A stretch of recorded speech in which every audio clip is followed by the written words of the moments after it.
ज्ञानाञ्जनशलाकया चक्षुरुन्मिलितं येन तस्मै श्रीगुरवे नमः। ఈ వేదికను అలంకరించినటువంటి పెద్దలకి మరియు ఇక్కడ వేయించేసినటువంటి కొత్తగూడెం వాస్తవ్యులందరికీ కూడా నా హృదయపూర్వక అభినందనలు.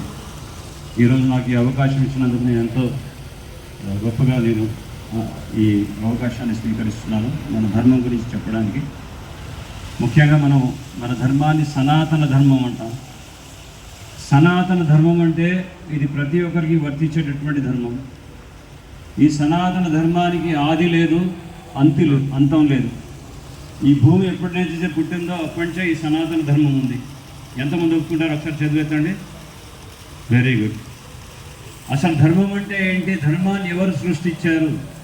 దానికి శ్రీమద్ భాగవత పురాణంలో చక్కగా వర్ణిస్తారు. ధర్మంతు సాక్షాత్ భగవత్ ప్రణీతం అంటే ధర్మాన్ని సృష్టించినటువంటి వారు భగవంతుడే. మరి ఆ ధర్మాన్ని మార్చేటటువంటి అధికారం ఎవరికి ఇచ్చారు? ఎవరికి ఉంది? అందుకే వేదాల్ని అపౌరుషయ అన్నారు. అపౌరుషయ అంటే సాధారణమైనటువంటి అన్నడబ్బా లాంటి మనుషులు రాసినటువంటిది కాదు, సాక్షాత్తు భగవంతుడు రచించినటువంటిదే వేదం. భగవంతుడి నుంచి వచ్చిందే జ్ఞానం అని చెప్పి మనకి శాస్త్రం అనేది స్పష్టంగా చెప్తుంది. కానీ ఈ రోజున ఈ శాస్త్రాన్ని వక్రీకరిస్తూ ముఖ్యంగా రామాయణం, మహాభారతం మీరందరూ గమనించండి. మీరు ఏదైతే పిల్లల్ని మీరు పంపిస్తున్నారో స్కూల్స్కి, కాలేజెస్కి, ఆ పాఠ్య పుస్తకాల్లో వాళ్ళు చెప్పే విద్యా విధానం ఏమిటి? This Hindu Ramayanam and Mahabharata mythological stories అని చెప్పి కొట్టిపడేస్తున్నారు. మరి ఇదే విద్యని చదువుతూ నా పిల్లవాడు ఎగ్జామ్ పాస్ అయ్యాడని చెప్పి ఎంతో గొప్పగా సంబరపడిపోతున్నారు. అంటే దీని వెనుకున్నటువంటి అర్థం మీకు అర్థమవుతుందా? మన అమూల్యమైనటువంటి మహాభారతము, రామాయణము ఇవి మైథలాజికల్ స్టోరీస్ అంటే కట్టుకథలు అని చెప్పి కొట్టిపడేస్తున్నారు. మరి ఎవరది రాసింది? ఆ సిస్టమ్ ఎవరు క్రియేట్ చేశారు? ఇక్కడ మన భారతదేశంలో బ్రిటిష్ వాళ్ళు. ఇప్పటికి అదే బ్రిటిష్ ఎడ్యుకేషనల్ సిస్టమ్ జరుగుతుంది. మనం అనుకుంటున్నాం మనం స్వతంత్ర దేశం అని, స్వతంత్ర దినోత్సవం జరుపుకుంటున్నాం. కానీ ఇంకా ఆ భారతదేశాన్ని విడిచి వేరే పరాయి దేశంలో కూర్చొని మన రిమోట్ కంట్రోల్తో ఆడిస్తున్నాడు. మరి ఎలా మార్పు రావాలి అనేది ఒక్కసారి ఆలోచించండి. ఎప్పుడైతే ఈ విద్యా వ్యవస్థలో మార్పు వస్తుందో, పిల్లలకి మనకున్నటువంటి పూర్వ వైభవం ఏదైతే ఉందో, గురుకుల విద్యా వ్యవస్థ ఎప్పుడైతే ఏర్పడుతుందో, మన సనాతన ధర్మంలో ఉన్నటువంటి నైతిక విలువల గురించి, మన ధర్మం గురించి ఎప్పుడైతే స్పష్టంగా తెలియజేస్తామో అప్పుడే ధర్మాన్ని మనం కాపాడుకోగలం. ఈ విషయాన్ని చాలా గట్టిగా గ్రహించాలి మీరంతా కూడా. అసలు ధర్మం అంటే ఏమిటో తెలియనప్పుడు ధర్మాన్ని ఏ విధంగా మనం కాపాడుతాం చెప్పండి. అక్కడ ఛత్రపతి శివాజీ మహారాజుని చూస్తున్నాం. ఛత్రపతి శివాజీ మహారాజ్కి తల్లి బాల్యం నుంచే ఎటువంటి జ్ఞానాన్ని బోధించింది? రాముడి యొక్క మహిమాన్వితమైనటువంటి చరిత్రం గురించి, ఆ రాముడి యొక్క లక్షణాల గురించి, ఆ మర్యాద పురుషోత్తముడైనటువంటి శ్రీరామచంద్రుడు ఎంత చక్కగా ఆదర్శవంతంగా రాజ్యాన్ని పరిపాలించాడు.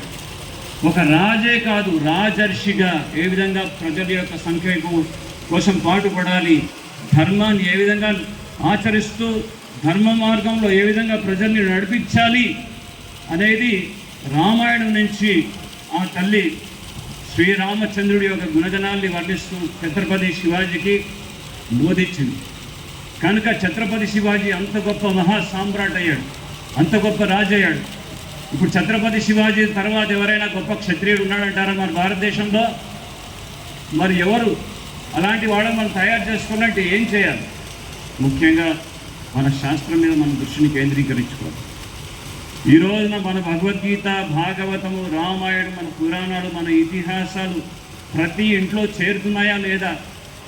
అందరింట్లో టీవీ ఉందా, ఏసీ ఉందా, కూలర్ ఉందా, మంచి మంచి సొఫిస్టికేటెడ్ ఫెసిలిటీస్ ఉన్నాయి, మంచి కారు ఉంది, బంగ్లో ఉంది. ఇవి కాదు, ఇది నిజమైనటువంటి ఆస్తి కాదు.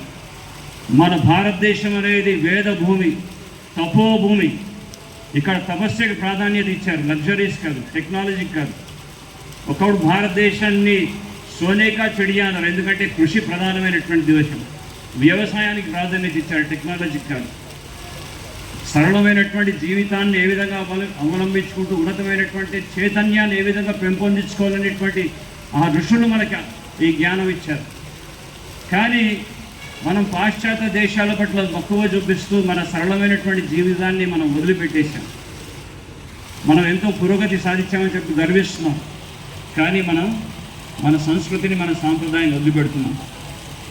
శ్రీరామనవమి పండుగ అందరికీ తెలుసు, జరుపుకుంటున్నామని. కానీ నిన్నటి రోజు మనకి జరిగినటువంటి పండుగ ఏంటి? నిన్న చాలా ముఖ్యమైనటువంటి తిథి శ్రీమతి సీతాదేవి యొక్క ఆవిర్భావ దినం, సీతానవమి. మరి ఈ విషయం గురించి ఎంతమందికి పరిచయం ఉంది చెప్పండి.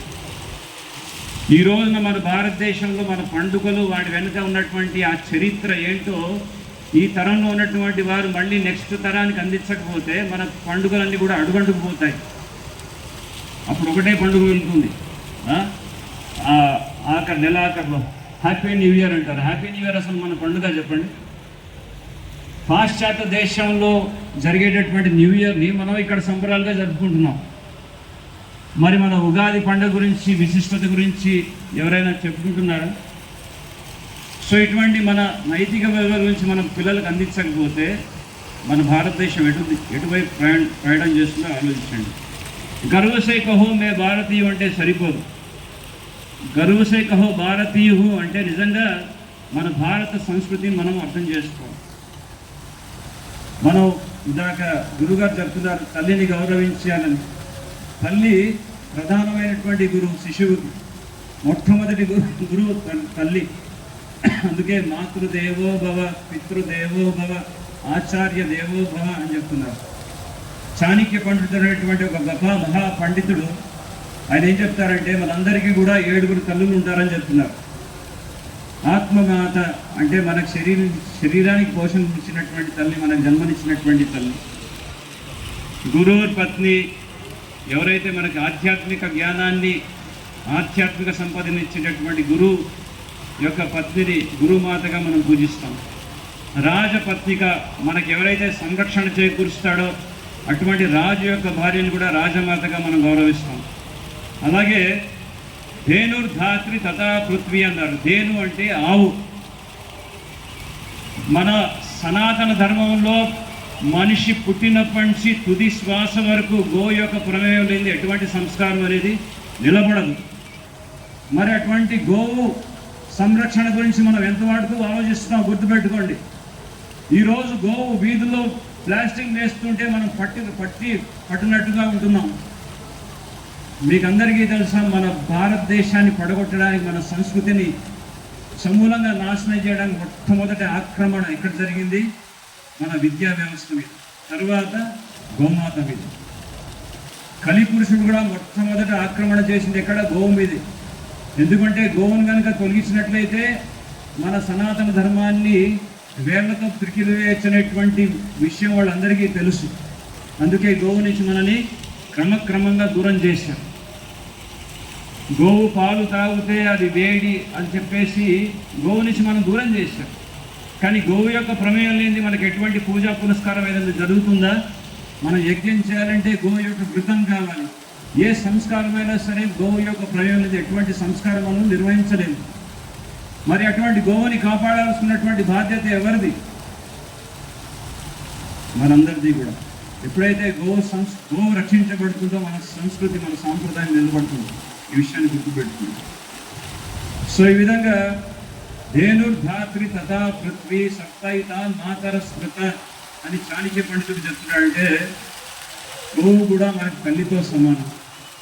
ఏ సమాజం అయితే గోవు యొక్క నెత్తురుతో తడుస్తుందో, ఏ భూమి అయితే గోవు యొక్క నెత్తురుతో తడుస్తుందో ఆ సమాజం అంతా కూడా పూర్తిగా నాశనం అయిపోతుంది. మరి అటువంటి గోహత్యను ఆపే బాధ్యత ఎవరిది?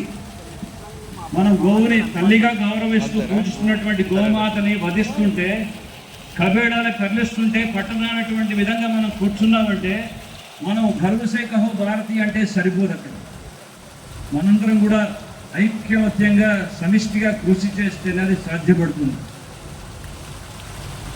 మీరందరూ మహాభారతంలో ఉన్నటువంటి ఒక చక్కటి పాఠం ద్వారా ఈ విషయాన్ని అర్థం చేసుకోవచ్చు. ఒకసారి పాండవులంతా కూడా ద్వైతవనంలో ఉండగా అదే సందర్భంలో కుట్ర పన్నినటువంటి దుర్యోధనుడు, దుష్టబుద్ధి కలిగినటువంటి దుర్యోధనుడు అక్కడికి వచ్చేసి ఒక గంధర్వుల చేతికి చిక్కాడు, బందీగా మారిపోయాడు. అప్పుడు ఈ విషయాన్ని పాండవులకి ఈ వార్తని చేర్చారు.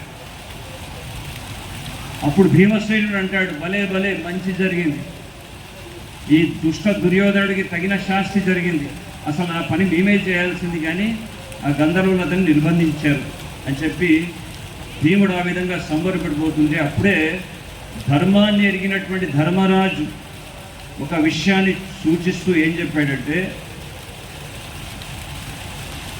అక్కడ దుర్యోధనుడు మన సోదరుడు, మనం 5గురం పంచ పాండవులు, కౌరవులు 100 మంది. మనకి కొన్ని భేదాలు ఉండవచ్చేమో, కానీ బయటవాడు జోక్యం చేసుకున్నాడంటే మనమంతా ఎంతమంది అవుతాం? 105గురం. సో ఆ విధంగా మనం కలుసుకోవాలి. సో బయటవాడు ఆక్రమణ చేస్తున్నాడంటే మనం అప్రమత్తంగా ఉండాలి. ఇది మనం గుర్తించాల్సినటువంటి విషయం. ఇప్పుడు ఆ పరిస్థితి వస్తుంది, మీరు ఇంకా నిద్రలో ఉంటే ఇక లాభం లేదు. ఇందాక చెప్పినట్టు పెహల్గాంలో ఉన్నటువంటి ఆ పరిస్థితి నాకు రాదు, నేను సురక్షితంగా ఉంటాననేటువంటి భ్రమలో జీవించకండి, నిద్రించకండి. ఎప్పుడైనా ఏదైనా అవ్వచ్చు. సో ఇప్పుడు మనం కలవాల్సినటువంటి పరిస్థితి ఇప్పుడు ఏర్పడింది, గుర్తుపెట్టుకోండి. వాళ్ళది ఆ కులం, ఈ కులం, ఇంకో కులం అనుకుంటూ చెప్పుకుంటూ మనలో దూరం చేసుకున్నాం అనుకోండి, రేపు మన భారతదేశంలో మనం పరాయి వాళ్ళం అయిపోతున్నాం. సో మనమంతా కూడా కలవాల్సినటువంటి రోజు వచ్చింది. ఇప్పుడు మనమంతా కూడా మన ఇంట్లో, ప్రతి ఇంట్లో కూడా భగవద్గీత ఉండాలి, ఉండేలా నేను చేస్తాను. ప్రతి ఇంట్లో భగవద్గీత పిల్లలకి బాల్యం నుంచే నేను బోధిస్తాను. తల్లిగా నేను ఆ బాధ్యతను వహిస్తాను, తండ్రిగా నేను ఆ బాధ్యతను వహిస్తాను, నా బాధ్యత అది అని ఎప్పుడైతే తల్లిదండ్రులు మేల్కొంటారో అప్పుడే మన హిందుత్వం అనేది నిలబడుతుంది, మన సనాతన ధర్మం అనేది నిలబడుతుంది. ఇప్పుడు టైం లేదండి, మేము ఈ చదవాల్సినటువంటి వయస్సు తప్పు. మనకి పూర్వం గురుకుల విద్యా వ్యవస్థలో చిన్నప్పటి నుంచే, బాల్యం నుంచే ఈ శిక్షణ ఉండేది పిల్లలకి, కానీ ఇప్పుడు ఇవ్వట్లేదు. సో అందుకే మన సనాతన ధర్మంలో ఉన్నటువంటి ఆ నైతిక విలువలు తెలియనప్పుడు, ధర్మం అంటే ఏంటో తెలియనప్పుడు ధర్మాన్ని ఏ విధంగా కాపాడుకోగలం? అందరికీ తెలుసు, ధర్మో రక్షతి రక్షిత, ధర్మాన్ని రక్షిస్తే, ధర్మాన్ని ఆచరిస్తే ధర్మము రక్షిస్తుందని. కానీ మొదట ధర్మం అంటే ఏంటో తెలుసుకోవాలి కదా, మన శాస్త్రం అంటే ఏంటో తెలుసుకోవాలి కదా. అప్పుడు ఏ విధంగా మనం రక్షించగలం తెలియనప్పుడు? ఆలోచించండి. సో అందుకే మనందరం కూడా మన ఈరోజు జరిగినటువంటి సభ ఏదో అమావాస్యకో బుధానికో ఒక రోజు కాదు. మనమంతా కూడా మన పండుగలని, మన వైభవోపేతమైనటువంటి మన పూర్వీకులు ఇచ్చినటువంటి ఆచార వ్యవహారాలన్నింటినీ కూడా మళ్ళీ మనం దాన్ని దృష్టిలో పెట్టుకొని మళ్ళీ తీసుకురావాలి, వాడ వైభవాన్ని మళ్ళీ తీసుకురావాలి. సో ఆ విధంగా మనం చేస్తేనే అది సాధ్యపడుతుంది. ముఖ్యంగా గోవు రక్షించబడితే మన సంస్కృతి నిలబడుతుంది. నమో బ్రహ్మణ్య దేవాయ గో బ్రాహ్మణ హితాయ చ జగద్హితాయ కృష్ణాయ గోవిందాయ నమో నమః. మొట్టమొదట గోవు యొక్క హితాన్ని కోరుకున్నాడు భగవంతుడు. ఎందుకంటే గోవు రక్షించబడితే మన సనాతన ధర్మం కాపాడబడుతుంది కాబట్టి. కనుక ఈరోజు మీ అందరినీ కూడా సమాముఖంగా వాళ్ళందరినీ కూడా అభ్యర్థిస్తున్నాను. మనమందరం కూడా ఒక సంకల్పాన్ని తీసుకున్నాం ఈరోజు. అలా వచ్చాము, ఇలా వెళ్ళిపోయాం అనేటువంటి విధంగా కాకుండా అందరూ కూడా దయచేసి ఒక్కసారి నిలబడి గో సంరక్షణ గురించి మేమంతా కూడా గట్టిగా ప్రయత్నం చేస్తాము అని చెప్పి సంకల్పం తీసుకున్నాం. ఒకసారి నాతో పాటు చెప్పండి. చేతి ఇలా పైకి ఇలా జాపి, అంటే ఇందాక చేతులు 2 పైకెత్తి రామనామాన్ని జపించమని చెప్పారు. దీని అర్థం ఏంటంటే, దీనికి ఒక అర్థం ఉంది, ఊరికే చెప్పట్లేదు. చేతులు 2 పైకెత్తామంటే దీని అర్థం ఏంటంటే, నేను భగవంతుడికి పూర్తిగా శరణాగతులు అవుతున్నాను అనేటువంటి ఆ భావాన్ని మనం వ్యక్తపరుస్తున్నాం. శ్రీ ఆంజనేయ స్వామి మొట్టమొదట ఈ కార్యక్రమాన్ని ప్రారంభించేటప్పుడే హనుమాన్ చాలీసాతో ప్రారంభించాం. మనోజవం మారుత తుల్య వేగం జితేంద్రియం బుద్ధిమతాం వరిష్టం వాతాత్మజం వానరయోధ ముఖ్యం శ్రీరామదూతం శిరసా నమామి. ఆ శ్రీరామచంద్రుడి యొక్క దూత పరమ భక్తుడైనటువంటి ఆంజనేయుడు దాసుడిగా రామబంటుగా రామదాసుడిగా ఎంత చక్కగా సేవ చేశాడు, ఎంత శరణాగతి కలిగినటువంటి మహానుభావుడు. సో ఆ శరణాగతి భావాన్ని వ్యక్తపరిచేటటువంటి భంగిమ ఇది. రెండు చేతులు ఒకసారి పైకెత్తండి, చెప్పండి హరే కృష్ణ హరే కృష్ణ హరే కృష్ణ హరే కృష్ణ కృష్ణ కృష్ణ కృష్ణ కృష్ణ హరే హరే హరే హరే హరే రామ హరే రామ హరే రామ హరే రామ రామ రామ రామ రామ హరే హరే హరే హరే జై శ్రీరామ్ జై శ్రీరామ్ జై శ్రీరామ్ జై శ్రీరామ్ జై శ్రీరామ్ జై శ్రీరామ్ జై గోమాతా కీ జై. ఒకసారి చేయి ఇలా జాపి సంకల్పం తీసుకోండి. ఓం సురభ్యై నమః. సురభ్యై నమః ఓం సురభ్యై నమః. సురభ్యై నమః ఓం సురభ్యై నమః. సురభ్యై నమః. ఇప్పుడు ఆ సంకల్పాన్ని నేను చెప్తాను, మీరంతా కూడా నాతో పాటు వెయిట్ చేయండి. నేను కనీసం రోజుకి కనీసము రోజుకు ₹1 అయినా ₹1 గో సంరక్షణకు కొరకు పొదుపు చేస్తాను. పొదుపు చేస్తాను. నేను కనీసం వారానికి ఒక్కసారైనా నా బంధువులు లేదా మిత్రులతో కలిసి గోమాతకు గడ్డి తినిపిస్తాను. నేను నా ఇంట్లో గోమాత చిత్రపటాన్ని కానీ ప్రతిమని కానీ పప్పక ఉంచుతాను. నేను చర్మంతో తయారు చేసే ఉత్పత్తులను ఉపయోగించను. నేను కేవలం పంచగవ్య ఉత్పత్తులను మాత్రమే వాడుతాను. ఇది గో ఆధారిత ఆర్థిక వ్యవస్థను బలపరుస్తుంది. నేను సొంతగా ఒక గోవును సేవిస్తాను లేదా గోశాలలో ఒక గోవును దత్తతను తీసుకుంటాను. నేను నా స్నేహితులను కూడా ఈ కార్యక్రమంలో పాల్గొనమని ప్రోత్సహిస్తాను. జై గోమాత की जय गोमाता की जय श्री रामचंद्र भगवान की जय श्री रामचंद्र भगवान की जय.